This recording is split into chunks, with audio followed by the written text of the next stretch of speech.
ഹരേ കൃഷ്ണ. ശ്രീമദ് ഭഗവത്ഗീത അധ്യായം 2 സാഖ്യയോഗം ശ്ലോകങ്ങൾ 42-43.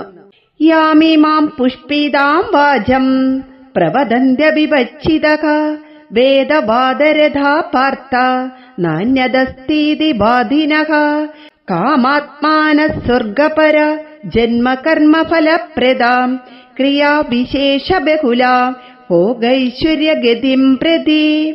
യാമിമാം പുഷ്പിതാം വാചം പ്രവദന്ത്യ വിവച്ഛിതഃ വേദവാദരഥാഃ പാർത്ഥ നാന്യദസ്തീതി വാദിനഃ കാമാത്മാനഃ സ്വർഗപരാ ജന്മകർമ്മഫലപ്രദാം ക്രിയാവിശേഷബഹുലാം ഭോഗൈശ്വര്യഗതിം പ്രതി. ഹേ അർജുന, സാധാരണ ജനങ്ങൾ ഈശ്വരാർപ്പണമായ കർമ്മത്തെക്കുറിച്ചുള്ള ഈ കാര്യങ്ങൾ ഗ്രഹിക്കാൻ കെൽപ്പുള്ളവരല്ല. വേദങ്ങളിലെ കർമ്മകാണ്ഡങ്ങളിൽ പറഞ്ഞിട്ടുള്ളത് മാത്രം ശരിയെന്ന് സിദ്ധാന്തിക്കുന്ന അവർ ഫലേച്ഛയോടുള്ള യാഗാദി കർമ്മങ്ങളിൽ മുഴുകുന്നു. ഭൗതിക സുഖാനുഭൂതിക്കു വേണ്ടി മദ്യവും, അതായത് സോമരസം, മഹിളമാരും, അതായത് ദേവസ്ത്രീകളും സുലഭമായ സ്വർഗലോകം കാംക്ഷിച്ചുകൊണ്ട് അവർ ജ്യോതിഷ്ഠോമാദി യാഗങ്ങൾ ചെയ്യുന്നു.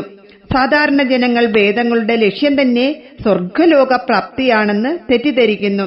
അജ്ഞന്മാർ സ്വർഗീയ സുഖങ്ങളിൽ ആകൃഷ്ടരായിത്തീരുന്നു. അവർ ഈ ഭൂമിയിൽ തന്നെ ഭൗതിക സുഖങ്ങളിൽ മുഴുകിപ്പോകുന്നു. സുഖലാഭേച്ഛയോടെ പ്രവർത്തിക്കുന്ന അവർ എന്റെ വാക്കുകളെ അപലപിക്കുന്നു. കർമ്മങ്ങൾ കൊണ്ട് സുഖാനുഭവങ്ങൾ നേടിയെടുക്കാനുള്ള ഉപായങ്ങൾ കർമ്മകാണ്ഡത്തിൽ വിവരിച്ചിരിക്കുന്നു. ഭിന്നരുചികളായ ലോകർക്ക് വിവിധ രീതിയിലുള്ള ആഗ്രഹങ്ങൾ ഉണ്ടാകുന്നതുകൊണ്ട് കർമ്മകാണ്ഡത്തിൽ വിവരിക്കുന്ന കർമ്മങ്ങളും വിവിധങ്ങളാണ്. ഈ ലോകത്ത് ജനിച്ച് ജീവിച്ച് അനുഭവിച്ചു മരിക്കുവാനുള്ള മാർഗങ്ങളെ അതിലുള്ളൂ. പരിവർത്തന വിധേയവും അപൂർണവുമായ കർമ്മകാണ്ഡത്തെ പരമപ്രമാണമായി അംഗീകരിക്കാനാവില്ല. പക്ഷേ ആ കർമ്മകാണ്ഡത്തിൽ വിശ്വാസമർപ്പിച്ച ജനങ്ങൾ സമചിത്തതയിൽ അധിഷ്ഠിതമായി ഈ ബ്രഹ്മാത്മൈക്യത്തിൽ വിശ്വസിക്കുന്നില്ല. ഭഗവാന്റെ ഈ വാക്കുകളെ അവർ അപലപിക്കുകയും ചെയ്യുന്നു.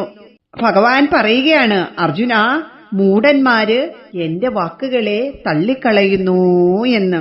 അഭിവച്ഛിതഃ, മൂഢന്മാരും, വേദവാദരഥാഃ, വേദവാദങ്ങളിൽ മുഴുകിയവരും, അന്യത്, ഇതല്ലാതെ അല്ലെങ്കിൽ മറ്റൊന്നും, ന അസ്തി ഇതി, ഇല്ല എന്ന്, വാദിനഃ, വാദിക്കുന്നവരും, കാമാത്മനഃ, പഞ്ചേന്ദ്രിയങ്ങളുടെ സന്തുഷ്ടിയിൽ മുഴുകിയവരും, സ്വർഗപദാഃ, സ്വർഗകാംക്ഷികളും, ജന്മകർമ്മഫലപ്രദാം,